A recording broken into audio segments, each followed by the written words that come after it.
I think the world is very much changing. The corporate world is changing. The professional world is changing. Well-being is at the center of everything at the moment. Even the companies that are not actually actually doing anything about well-being are talking about well-being. So I find that actually, if you are a healer, there is a space for you in the workplace.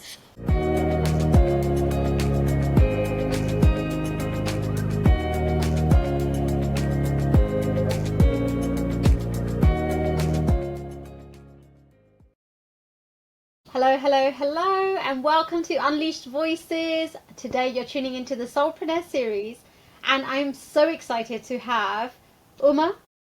Hi, Umma. Hey, hi Harry, how are you? I'm really, really good. I'm so excited for you to be here. How are you doing? I'm okay. I'm taking my lunch break, so this is a nice way to spend my lunch break. Of course, spending it with me. Why not? Why not? Well, you normally phone me, so it's better to do just a recorded session. Why not? Where we're actually Exactly. dressed up for a change. Exactly. We have to leave some parts out, but it's okay. Yeah, exactly, exactly.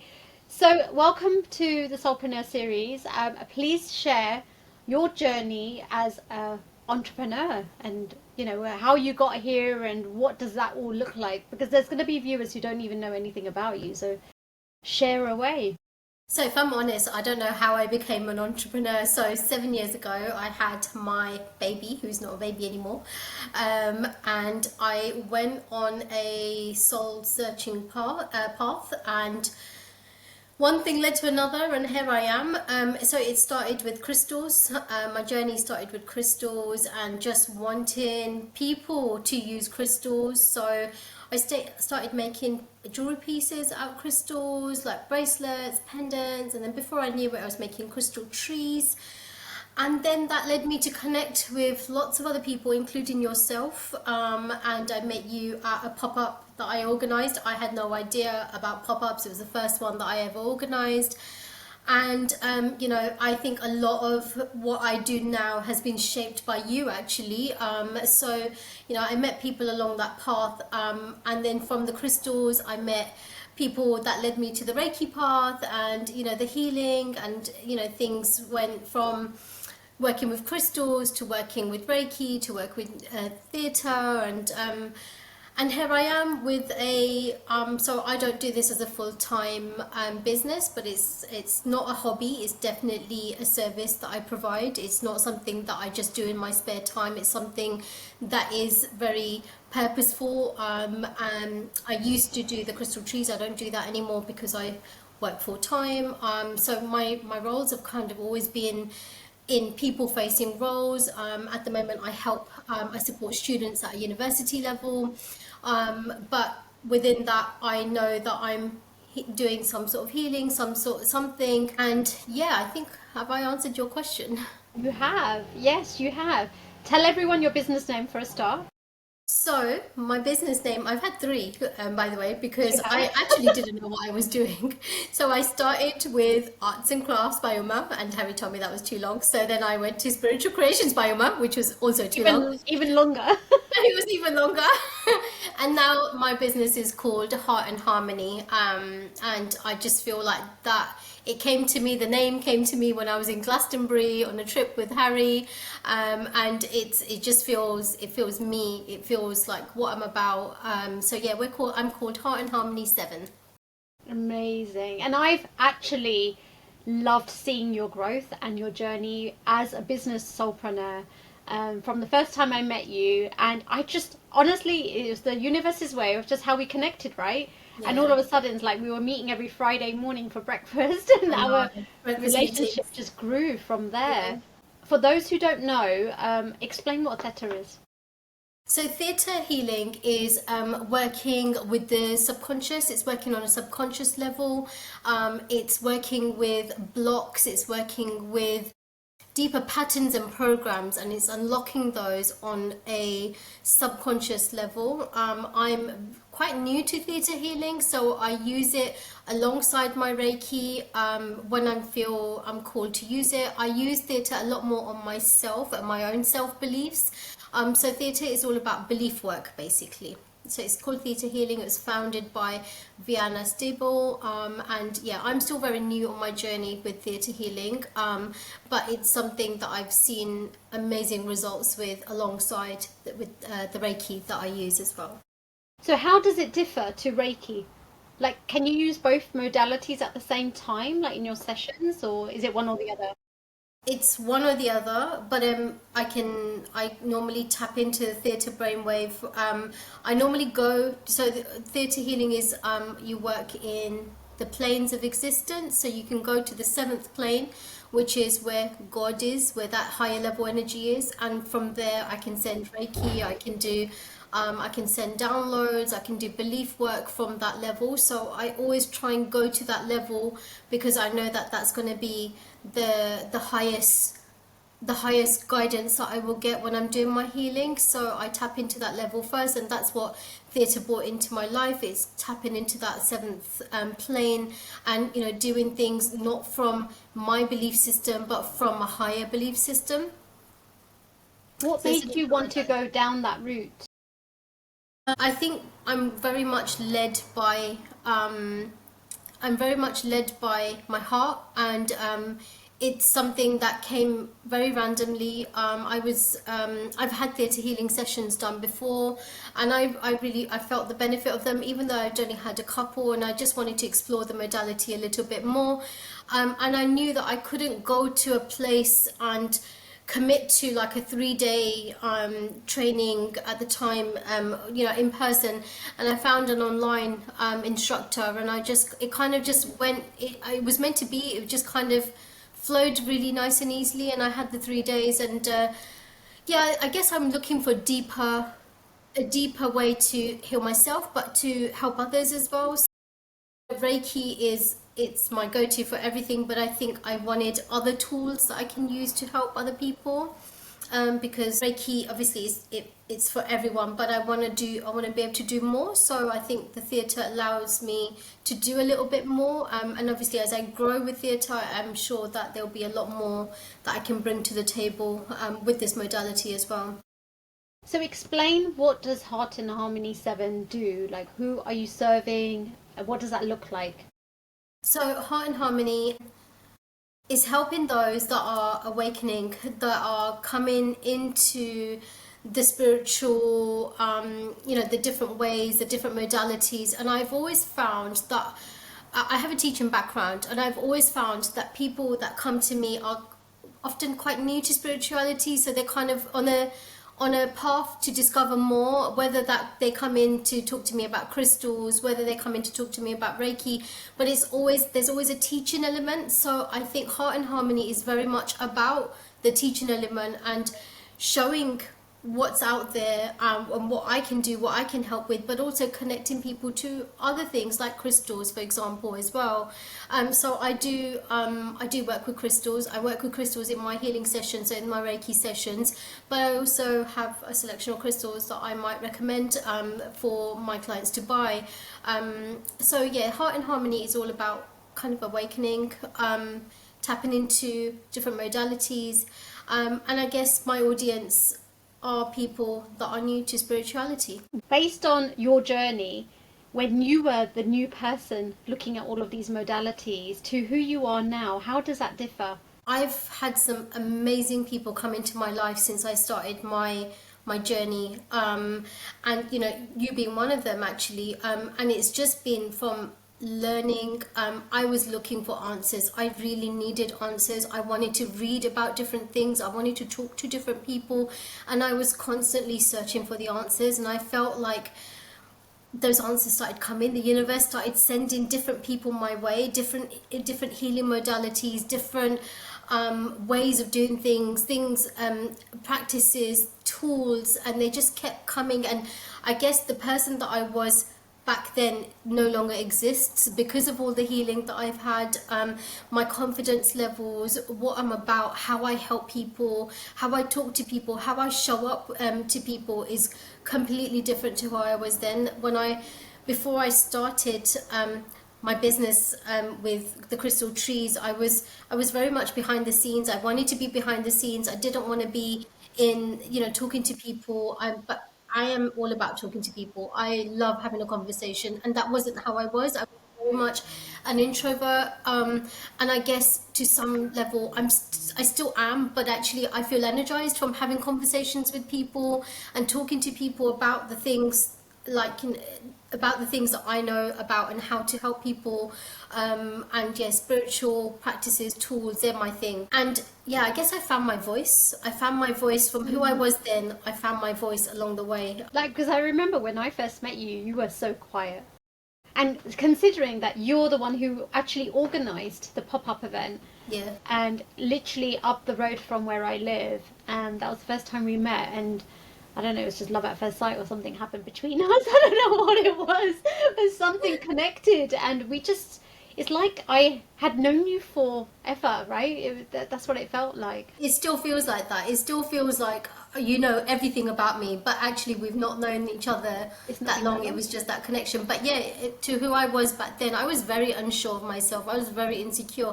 And don't get me wrong, I still have those moments of indecisiveness. It's just it's part of who I am, but I feel like I have a lot more clarity now, and I think that's because of all the work that I've done on myself, all the healing that I've done on myself, all the healing that I've given to other people as well. That's helped shape how I am right now and how I'm showing up right now.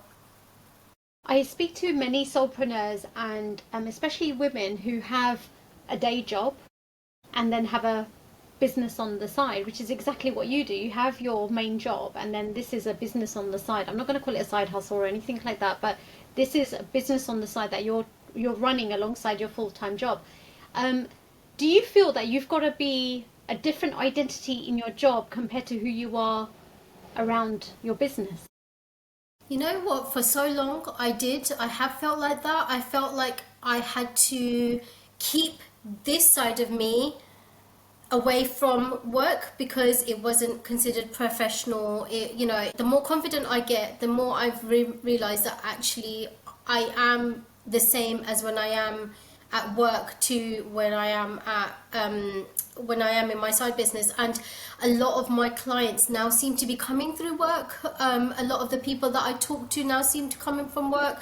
And originally I thought, you know, my main audience was just women, but actually I've served quite a few men in the past few months, and I'm really happy that I'm doing that. I'm actually helping my students.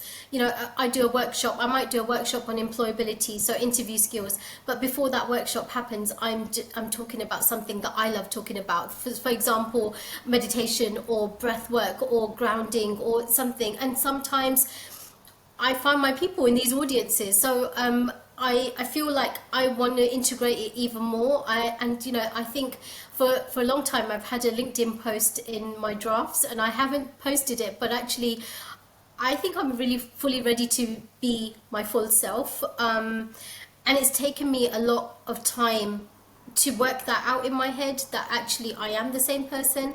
And I think getting new clients coming from work, I feel like that's my confirmation that actually these two worlds work in the same way, and they're not separate. I'm not a separate Umma at work and a separate Umma with Heart and Harmony. I'm the same person. So yeah, it's been a journey to get there, and I've been working on that over the past year or so, trying to make these two worlds join, because they have to join. I'm not two people. I'm not being authentic if I'm two separate people. I think there's a lot more of that to come, a lot more of my full self to come in the workplace. So yeah.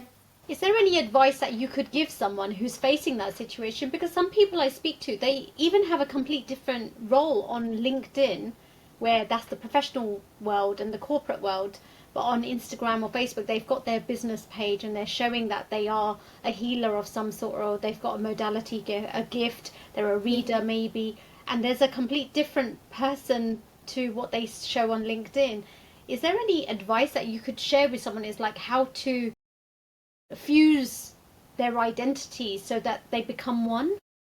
I think the world is very much changing. The corporate world is changing. The professional world is changing. Well-being is at the center of everything at the moment. Even the companies that are not actually doing anything about well-being are talking about well-being. So I find that actually if you are a healer, there is a space for you in the workplace. you might feel like I can't bring this person to work because I'm known as being this person, but actually it just needs to be integrated in little ways. Like there's little things that you can do. Before a meeting, you can share a quote about mindfulness. You could share some of these things and bring that person in to the corporate world in little bite-sized steps, because people are ready to listen. People are looking for answers. People are looking for more than just burnout and the corporate world. Like, people are burning out. People, there's burnt out people, and people want to know about well-being. What can you do to support me? So I've done talks in my previous organization, and with the Women's Network, and I talk a lot about crystals and things in my current workplace as well. And you'll be surprised at the audience that is listening. Like, I'm surprised at the audience that's listening. I'm learning to not have a stereotype of what my audience is, because there's a lot of people listening and there's a lot of people looking for answers. So I feel like, talk start talking with your colleagues, start talking about things that you're doing. If you're a healer, start making those conversations the norm, because you'll be surprised who you can inspire and who you can help. Your colleague, your might be your senior, might be a manager, it might be someone that is above a level than you, but have these conversations. It's okay, it's normal to have these conversations in the workplace, and well-being is at the forefront of everything. Everywhere I go, it's well-being, well-being, well-being. So yeah, start talking.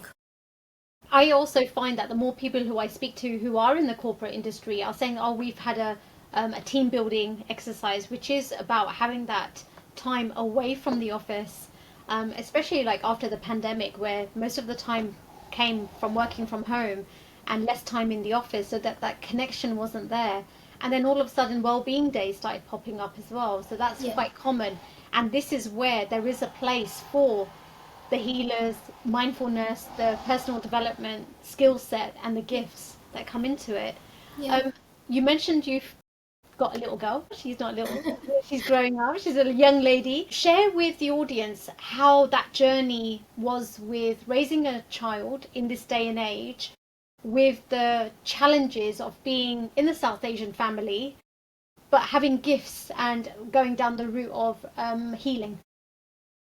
I'm very blessed. My family, my in-laws, my parents are very open to things, and I feel like I can be quite influential in my family. So I start off doing something, and people might say, "Oh no, what's she doing again?" And my sister-in-law actually says this, "Oh no, what's she doing again?" And then all of a sudden, everyone's kind of picking up on it. I think I was meant to be in this family with these in-laws, with this husband, this child, because everyone's very open to these things. My she's always been quite intuitive, from the very beginning. Crystals, and she even does the whiteboard technique, where she throws her negative feelings on the whiteboard and cuts them out. She even does that when she's having a heavy day. So she's learned loads of things, and she comes to me. So she's having a difficult time with one of her friends, she'll come to me and she'll be like, "What can I do?" And I'll be like, "Take this tiger's eye. This is what you need to do with the tiger's eye." And she's really receptive to it. The same with my family. Like, I've recently attuned my mom and my mother-in-law to Reiki. And I haven't said, "You need to do this," or, "You should do this." They've both come to me and said, "Actually, I really want to learn Reiki myself, and be able to help myself and heal myself." And I just think that it's really beautiful, actually. My niece and nephew, they come to me for Reiki. They'll ask their mom to ask me for Reiki. They'll ask for crystals. Actually, everyone in my family has been really open. Even when I started my business, they were the first ones to come to my pop-up events. They were the ones that were buying from everyone, not just, they weren't buying from me, but they were buying from everyone else. So I'm very blessed to have a supportive family. But I understand I have had relatives and people that are not so open to these kinds of things. But I think talking about it and just being there with my crystal bracelets, for example, and other people talking about it in my family. Umma did Reiki on this, Umma did Reiki on that, or I got a crystal from Umma. Like, I think that's really helped, I guess, open views a little bit more, and people being ready to listen a little bit more, I guess. Um, But yeah, with my family, I just I can't fault them. They've been there from the beginning. They're my strength. They're my support system. And yeah, they've been very open to everything. So yeah. And I also think that like for us growing up in like the UK, there was nothing about crystals. Now all of a sudden they are everywhere. The crystal bracelets and having them at your desk and having them around your home and ways of helping people heal, and being able to meditate with them. How did that start for you? So for me, it started at quite a young age actually, because I used to really be into astrology from quite, I would say from about 16. I saw my first astrologer, and she had a shop, and in that shop she had a few crystals as well. So she would sell crystals. So my journey actually started with crystals around that age. And I think she was one of the only shops that were there at the time that was selling. I'd never seen them anywhere else, so you're right, it wasn't just there. But then I forgot about them. I just kind of put them away and forgot about them. Then in my 20s, one of my friends, ex-friends, introduced me to the Angel Cards by Dorian Virtue. Virtue.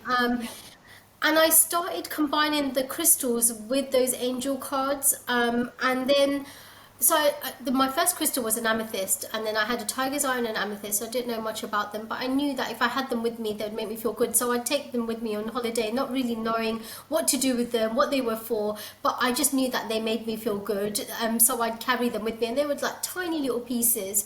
I've still got them actually. They're the ones I'd never get rid of because they've started my journey. And then from that amethyst, it was very weird because from having that little amethyst, I suddenly went to a really high vibrational crystal called a moldavite, and that was in my that was after I had my daughters. And then from there, I lost control, and like I know that I have. I don't know how, I'm embarrassed to say how many crystals I have. I have so many, I don't know what to do with them. So some of them are just sitting in a box, waiting to be re-gifted, I think. But yeah, my journey has been, they've always kind of been there, but I didn't really understand them. So I think if I had known someone like me that was gonna talk about crystals and teach people about crystals in that basic way, that I needed to know at that time, because I didn't know anything and I wouldn't have been able to handle complex discussions about crystal. I just needed to know what the crystal was for and how to use the crystal. And I think if I'd known someone, I think my journey would have been, I would have been using them a lot more, but there was no information on how to use it, and there was no chat GPT that you could just have a look and see what it was for. So I guess I was seeking answers, and that's what I want to help people with now. Those people that are seeking answers from crystals, from different spiritual tools. I want to be able to give those basic kind of answers so that they can get started on their journey, because that journey doesn't end with me. That journey is just the beginning, breaking things down, having access to information. It's really nice to see how it's been a natural flow with your crystals and going into like the Reiki and being curious, so that you took the step to going into the Theta Healing as well. Is there any other modalities that you're still curious or you're keen to learn about, or any other courses that you want to take? I definitely am very curious about pranic healing. I've tried to sign up to courses, but it hasn't happened. So I'm guessing that it's divine timing, and if it's right for me, then it will be for me, and if it's not, then that's okay. I am training as a cacao facilitator, so I hope to facilitate cacao circles, and I'm on my last bit of that. So I'm excited to start working with cacao more, because again, there's a modality of healing, and I hope to combine that with the Reiki as well. So I want to do everything. I just don't have the time for it. I want to do everything. So yeah, I'm open to everything and anything. I'm like yourself, a signer-upper. I sign up for things. I see how they fit into my life, and if they fit in, they stay, and if they don't, then that's okay. That's more knowledge for my toolbox, that might be useful for another day.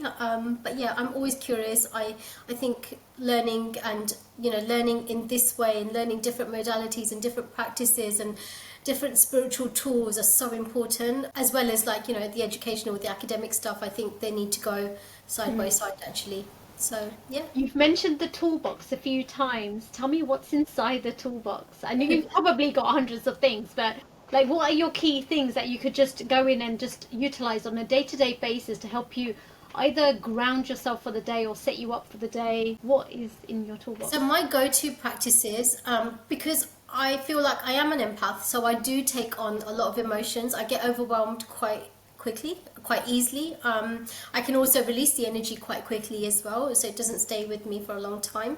But my toolbox are my crystals. My crystals are my go-to. The crystals that I always go to are selenite, tourmaline, and maybe some citrine. So they're like my three kind of crystals that are always there. Then I have all my cord cutting tools. I make sure that I do cord cutting because I know that I attach myself to different energies, different situations, different people, different emotions. So I do a lot of cord cutting. And then the other thing is grounding. Grounding and walking. I love walking. At the moment, I'm just obsessed with walking. So, you know, I try and get this 10,000 steps, and I know that's not a strictly spiritual tool, but actually that is a tool in your well-being. It's so important to get movement, because you could do all the energy work that you want, and I've learned that over the last year. I was doing energy work, but actually the inside, I wasn't doing the inside, the physical stuff that needed to be done. So I think that's really important for me as well. And while I'm talking about my tools, I think for me it's really important to stay that, you know, I'm not ingesting toxins. I am very much about clean eating, clean living, eco, anything eco. I try not to take medicines. I'm a Reiki channel. I try and keep my channel as clear as possible. I don't drink alcohol. I have in the past. I don't smoke. I'm a vegetarian. I'm borderline vegan. So I make sure that I'm very conscious about what I put in my body, conscious about the movement that I make, and that is how I keep showing up. That is how I keep showing up to work. That is how I keep showing up for my heart and home audience. So yeah, those things are really important to me. So I guess that's my toolbox. So if someone came to me and they were in a state of overwhelm, that's the practices that I would say. I would say get out walking. I would say clean up your diet, clean up what you're eating. I'm really big on that, and you know that if you travel with me or if you go anywhere with me, I'm very particular about what I eat these days and where I go and what I take in. But yeah, honestly, without those things, I don't know how I would be right now. And it's so important to make the lifestyle change as opposed to having a quick fix.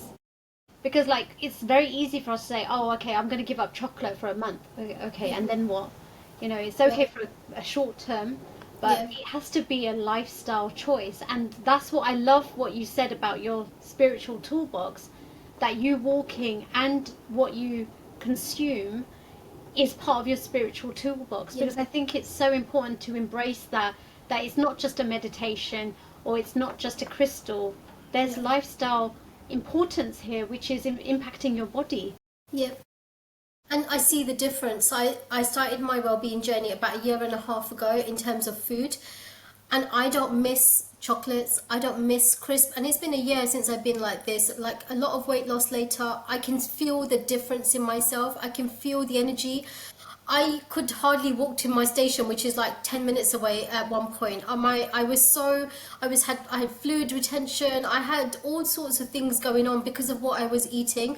And now on a Sunday, I walk 24,000 steps, like, you know, and I'm not just strolling, I'm power walking. I never thought my body would be in that kind of state where I'd be able to do that. And I feel like because of all of those changes I've made, I will never go back because I can see the difference. I don't get tempted to have a piece of chocolate because I know that that's going to sit with me for a good few days and it's going to make me feel rubbish, and I don't want to feel rubbish at any point. So yeah. Well, you do get your chocolate fix from cacao. I get but that's completely, there's no sugar. Yeah, it's no sugar. Yeah, 100%. I love having cacao because that's definitely my chocolate fix. Yeah. And it's just making mindful choices. I think that's the most important thing here. And I love how that you know, connected with what's going on with your body, because our main job here is looking after this vessel, and we have to make this vessel last, because if longevity is a big thing that they are saying, that there's potential chance that there's more chance of us surviving until 80, 90, 100. Yeah. We've got to make this body last. Yeah. And by being clean, it's Yeah. going to help massively. And it's also about how you want to feel, how you want to show up in the world. And you know, we've got used to ingesting a lot of toxins. We're overloading our systems, our livers, all of that kind of stuff. And I feel like when you start clearing out, there's a lot more clarity. But it's about finding, like, you know, I can go on about this subject, and I'll talk about this subject more than anything else, but it's about finding what works for you. And for me, this is what's worked, just cutting it out completely. There's no gray area. It's black or white. You know, if I was going to eat chocolate, then I'll eat it properly. Otherwise, I'm just not going to even just go there. But it's about finding what works for you and what you're trying to do. What's your purpose? What are you trying to achieve? Are you trying to live a better life for your children? Are you trying to cure an illness? What are you trying to do? But I think it's about working with your body, and yeah, it's the only body you got. And you know, the more you try and clean it up now, it will serve you better in your later years. And it's never too late to start either. It's never too late. Exactly. We touched on being a business owner in the South Asian community, being a mum in the UK, and what that's like for your children. Tell me, what does the future hold for Heart and Harmony 7? I very much want to grow this. I don't know how it looks at the moment, but I'm just doing what I love doing. I'm doing it with full heart and harmony. I'm doing it with my heart. It's not something that I'm not someone that's good at following business strategies, although I know.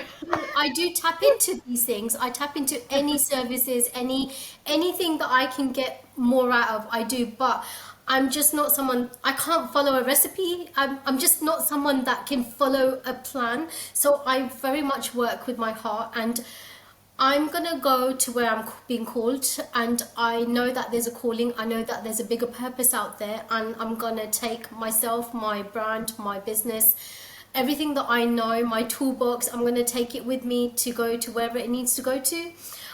So for now, it's just watch this space, I guess, because I'm not fully there yet, but I will be.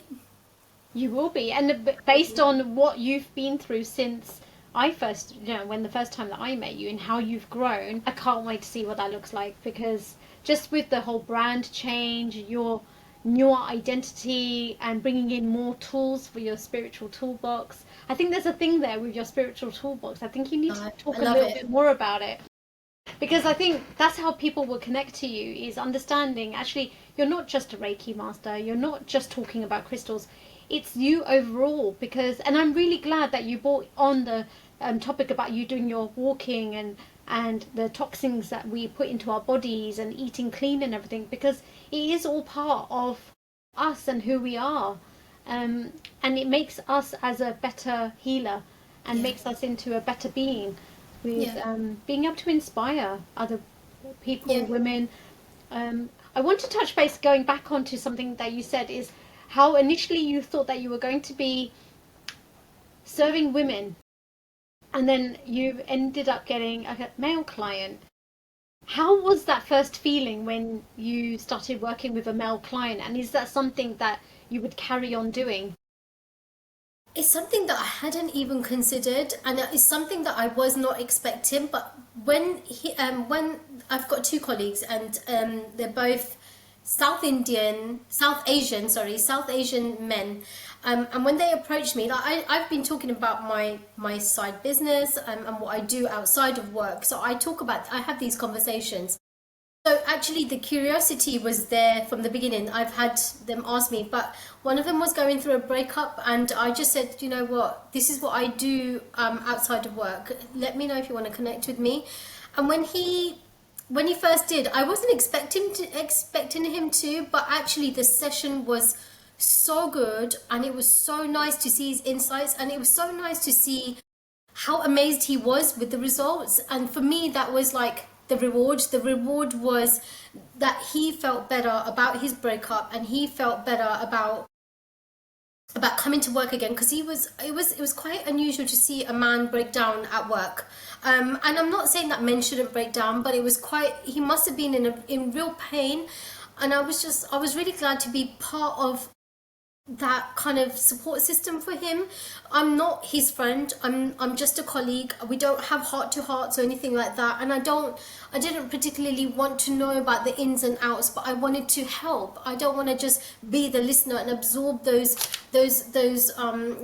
pain. I want to be able to do something about it. And the fact that I was able to do a Reiki session, and then seeing the result that it had, and he's booked another session with me as well. So I'm really, it was a really lovely surprise to get a male client, and I definitely want to reach out to men and women. I've worked with families as well, so I've worked with my own family, and we do group healings with my family. So actually, it's opened the fact that I could reach a lot more people. I want to reach as many people as possible. And obviously women are still my primary audience. I still want to connect with women. I'm a woman myself, and I want to help other women. And it's all about holding up each other and supporting each other. And this is one of the things that I love about UWW, actually, that that women do hold each other up. They make space for each other. They connect. It's almost like we're finding that goddess energy again. That feminine energy is coming together, and I very much want to be part of that. But I want to be able to help the others, because if I'm helping the male clients, they're going to go and be better men for the women that are in their life, and the children that are in their lives as well. So That's really beautiful, because I remember we had that conversation where there wasn't an option, not even an option, but in the sense that your ideal avatar was always female. And then when I remember when I heard that you said I had my first male client, I was like, do you know what? There needs to be a space for the male to get healing. yeah, Because we know that there is a big thing about men's mental health, that yeah, they, with cultural conditioning, with society, it's men don't cry, and men have to be masculine, and men have to be being better than and supporting the women, whereas actually they need healing too. exactly. And where do they go? How do they know about these things? And this is the thing, like my husband, he was very much closed to these kinds of things, but when he's at his lowest, it's Reiki that he doesn't ask for it. He's someone that doesn't ask for these things. I don't know why. It's so frustrating. That's a different Men. topic. I think that's men. But the fact that he's come to me, or I've gone to him, and he's wanted to have Reiki, and he's felt the difference, and at points he's released a lot because he's had Reiki, and I feel like a lot of men don't tap into these things. But what if there was a way to reach men in a family situation, in a family setting, and it does, I think it's about talking about it, talking about the benefits, that this is not woo woo, this is not hypothetical stuff. There's actual, I don't want to say science, but there's actual evidence that these modalities help. And I feel like Reiki is the perfect modality to help people that have never experienced any kind of healing, because I keep seeing this, actually. Reiki meets you where you are. It's not gonna take you to heal parts that you're not ready to heal. It's gonna work on the things that need to work. It's so intelligent. It knows exactly what it needs to do. I don't even need to say, please heal this person with this thing. It knows what to do. And I think that actually Reiki and awakening and beginners to spirituality, I think it's the perfect modality, and I feel like I'm in the perfect position to do that, with the teaching background, with the way that I'm able to talk about things in a basic way. It doesn't need to be a woo-woo way. It needs to be, actually, this is going to help you in this way, and see how you feel. Test it, see how you feel, come back to me and say what the difference is. And if you want to do it more, then come to me, and if you don't, then that's okay too.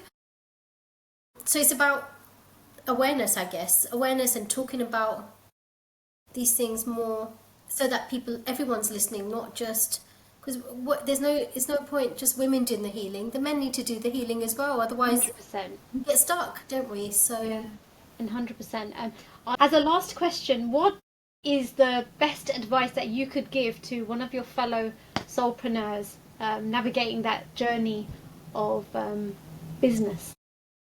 I've got a few different things. I think one of the things that's helped me the most is having a mentor, having someone to talk to, having someone that knows a little bit about business is really helpful. I spoke to a lot of people before I started my business. I spoke to a lot of people that had no idea about business, so I just listened to them and just kind of plodded along. But actually talking to someone like yourself, actually you were the first person that I spoke to about my business, because I didn't really know what I was doing. But having a mentor is so important. Connecting with other business owners is so important. I find that I actually have the best conversations with the soulpreneurs. It's just a different level of conversation. So having a mentor is my first thing. The other thing is, don't worry about getting it perfect. There's a lot of times where you just need, and you've told me this, I've told myself this, and I've told others this as well. Just put yourself out there. You don't know what's going to come back. You don't know who's watching. The other thing is, social media is not your only way of conducting a business. I used to get so hung up with Facebook, not Facebook so much, Instagram, seeing how many likes, seeing how many followers, obsessing over it. And actually, I'm not even doing that and I'm getting clients. So I just think that first of all, mentor, talk to the right people, invest in a mentor. It's okay to spend money. It's an investment. When you start a business, you should make a bit of an investment. If you want your business to go somewhere, then invest in the right people, the right tools, the right connections. You have to spend money to get money, and that's my thing. You have to spend money to get money, even if it's a little bit. Spend money. Don't expect things to be free. The best things are things that you have to pay for. You have to get some. You have to do an investment of some sort, and then find your way. Don't focus on being perfect. Focus on just showing up. I find the showing up part, I've always found it quite challenging. As I said, my introvert side still lives within me. So there's times that I don't want to share what I've been doing. Like, I became a Reiki master. I didn't share it with anyone. I just did it and just started being a Reiki master, I guess, and started tuning people. But just show up authentically as well. I think authenticity is really important. And talk to people, talk to other business owners, find your way. You don't need to be perfect. You don't need to follow everyone's advice. Follow your own advice, follow your own path. Not everything works for everyone, but try different things. You don't know what it's going to bring. You don't know the connections that it's going to bring. You have to try things. Don't be afraid to take risks. I haven't got one piece of advice, as I said. I've got I know. It's my toolkit again. Here's a toolkit. Just get on with it. What you want from it. But I think it's essential to have a business toolkit. Like, you've got a 100%. spiritual toolkit. I think it's also essential to have a business toolkit. Yeah. So, and yes, I agree. You've got to spend money to make money. But being wise on where you actually spend money. For me, it's making sure your branding and your identity is the right thing. Like, definitely spend the money where your brand and identity is recognizable.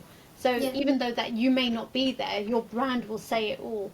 And it's having the strength, and obviously as it grows, it will get stronger. But even before that, get going, and start moving. There's many soulpreneurs who have no logo at all. They're just using their name, and it's okay because they're getting on with it. But eventually, if you wanted to scale up, then having an identity as a brand 100%. is definitely important.